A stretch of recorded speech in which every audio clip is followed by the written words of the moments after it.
is up, guys? I'm J-dubb, and today we are going to do another video in the Back to Basics series, and today it's going to be on coon trapping and how I go about it. As you can see, we are down here on the river, or on the creek rather, and we're going to walk around. We're going to look for a coon trail, and I'm going to show y'all a blind set, and I'm going to show you how I set up a dog proof. So y'all stay tuned for that. All right, guys, another one of the easy sets I like to do. I take my dog proofs and I put them on a length of cable, whatever you think is good. Put a big loop on there. Come around your tree, stick your hole trap through the hole, get this little stick out of my way, and that's it. That's on there. No coon will ever get rid of that. You can see we've got a little coon trail. He comes through right here. Set your dog proof right in the middle of his trail, and then we'll bait it and lure it. But since there's nothing in season right now, we're not going to bait and lure, but I'm going to show y'all guys exactly what we would have done. Now, I don't have any cat food. Normally I would just take the cheapest dry cat food you can find, throw it down in your hole, and a little bit of trailing scent. Either throw it down across your trail or up your trail. Either way, I like to go across my trail. That way it hits a little bit wider area, and just in case he's coming through. But that's it. That's all you would do for them. They're really simple. We're going to go ahead. I'm going to show y'all guys a 220 set of how I would set that on dry land.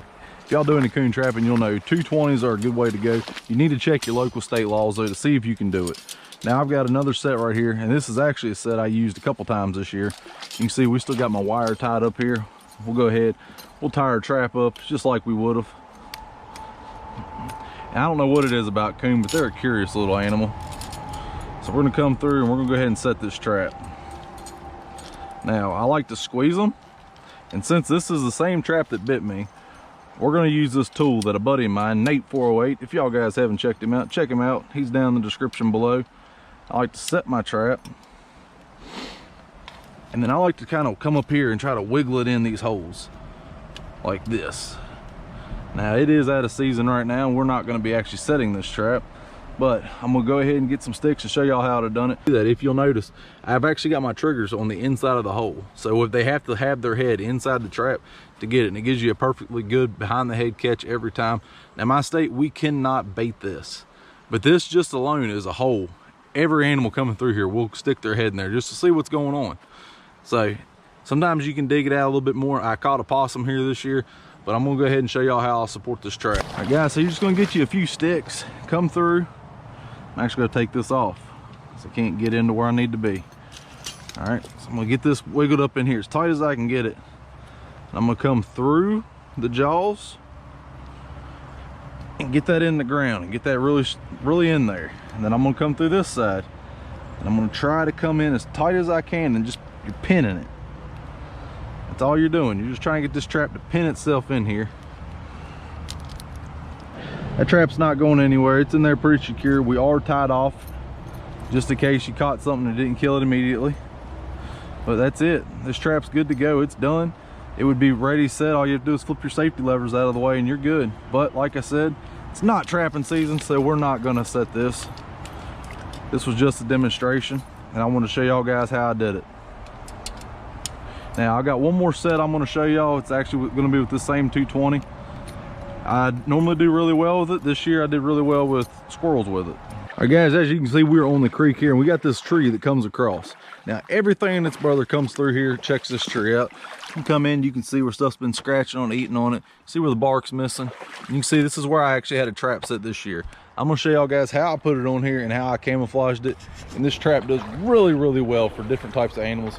Squirrels, you gotta watch them. Squirrels don't like to get their feet wet. You will catch squirrels on it. That is the disclaimer of it. But I do really good with raccoon. I do really good with possum every year with it. So I'm gonna show y'all guys how we do it. So once again, we're back at the trap. I'm gonna use a 220. Sometimes I even use a 155 or a 160 on this. Just depends. Check your local state laws before you go setting 220s on land. What you wanna try to do is find you a stick. I don't know, that's roughly, I don't know, 3/4 of an inch. You come in, you're gonna get your trapping wire. Of course, you're gonna cut it to the length you need. You'll come in, you're gonna try to get it on here as tight as you can. Get one. Now one might hold it. Normally it doesn't for me, so I do two. I exit. We're gonna do another one. As tight as you can wrap it. You might even have to use pliers because you want it on there pretty secure. Tuck them in as close as you can to this trap. All right, guys, I will say, if you are new to trapping, be careful. Body grip traps will hurt you, especially these Belial traps. They're very strong, very powerful. But what I'm gonna do, I'm gonna come up here, I'm gonna make it squeeze this piece of wood as tight as I can. Flip my lock over it, and then we're gonna hook it in.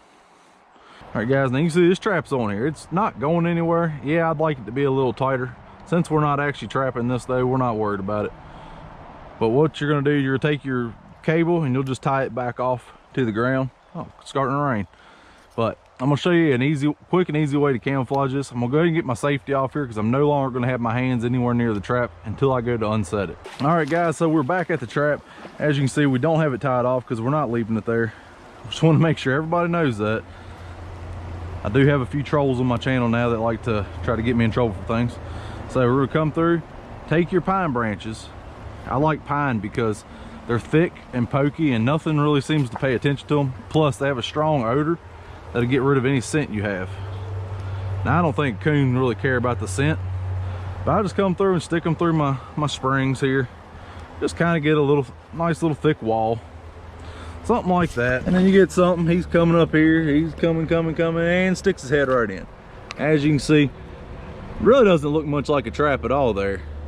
They come through, they don't pay any attention to this big pile of pine branches on this, I believe that's white oak, but they don't pay no attention to it. They walk right through it, they get caught, and then when you come in, if it doesn't kill them right away, like this, we have water underneath it. Normally set this to where they'll fall in the water and drown, just to try to make it so nothing's hanging there, but at 220 will normally kill them. All right, guys, man, I appreciate y'all watching. Go ahead and hit that like button for me. Subscribe to my channel if you're new, and like always, I'll catch y'all guys out on the line.